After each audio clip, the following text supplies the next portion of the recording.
Our next brave cast member is Jamie Robinson. Jamie has worked as a disability rights activist for 2 decades, yet has never disclosed her own disability until tonight. She dedicates her essay to the deaf community, who have always embraced her differences, to her husband for walking beside her on this journey, and her aunt and cousin who lost their voices to mental illness. Her piece is called, "It is Right and Good to Be Me." There really hasn't been a time in my life when I can remember not feeling emotionally charged, either plugged into a socket with sparks flying or swiftly unplugged and sapped of all energy. My earliest memories are very young, lying in bed awake so long, feeling rushed even while lying down. And I remember getting so angry at my sister growing up, like I might explode, and did, all over her. Middle school drained every bit of my energy, stopped combing my hair, withdrew from friends, got my first D, F, and another first. A confession to my mom. I had been thinking about not living. The thing was, the emotional overload did not only consist of anxiety, anger, and depression. I could always count on that big rush to pull me out. The euphoria of throwing myself into an activity or relationship, so hyper-focused, now soaring A's on my report card, center stage in a dance performance, had so many friends, lost so many friends, moving so fast to keep up with the roller coaster in my body and my head.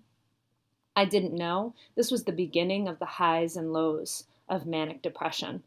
And awareness and dread of this would not come until later in life, with anxiety attacks, relentless insomnia, and after the birth of my children, the surge of hormones igniting it to a whole new level. Looking back at a pivotal point that not only shaped my life passions, but also how I would internalize my own mental health, everything points to the deaf community. I've been a part of it for 20 years, ever since I took up sign language in college, which led to a graduate program in deaf studies, which was a huge leap of faith. My professors were deaf, and I was working in this massive deaf hub of New York City, where I was the minority, trying to awkwardly learn a complex language and culture. I did feel that usual underlying buzz propelling me, but I also felt narrowly determined, like I could pull all of this tightly wound frenzy inside of me and channel it into what had become a genuine passion of mine. I now know that mania was playing a role, but I was also learning to harness it.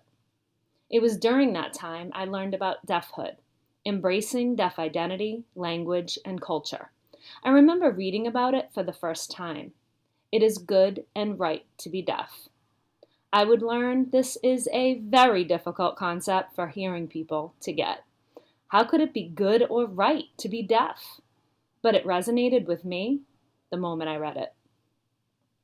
The turbulence of highs and lows would revisit me throughout my life. Marriage, motherhood, the death of my father, any life successes and stressors, all triggered emotional overloads. In my darkest moments, it was my mom, my sister, or my husband, who have each locked eyes with mine and reminded me of who I am, as I pleaded with them to just let me go. But I climbed out and will continue to, because when I do, I know that all of my most meaningful life experiences are not devoid of that angst, mania, anger, exhilaration.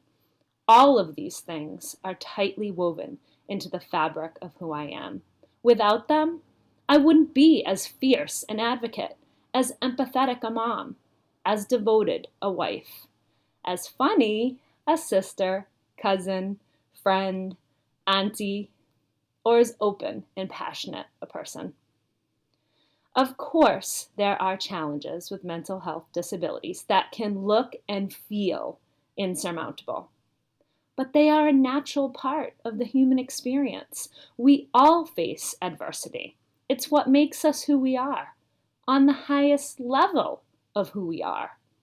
With my diagnosis of bipolar, doesn't only come my brain's challenge of regulating moods with daily doses of lithium, but also inner strength, thinking creatively, working intensely, and feeling deeply connected to others who are also different and face discrimination. These are all the benefits of living with a mental health disability. And now I know that can be a strange concept to grasp, similar to the belief that it is good and right to be deaf. But I now know I can't separate my life's struggles from my life's triumphs. It is all part of my journey, and I'm grateful for the highs and even the lows that make my life so messy and wonderful.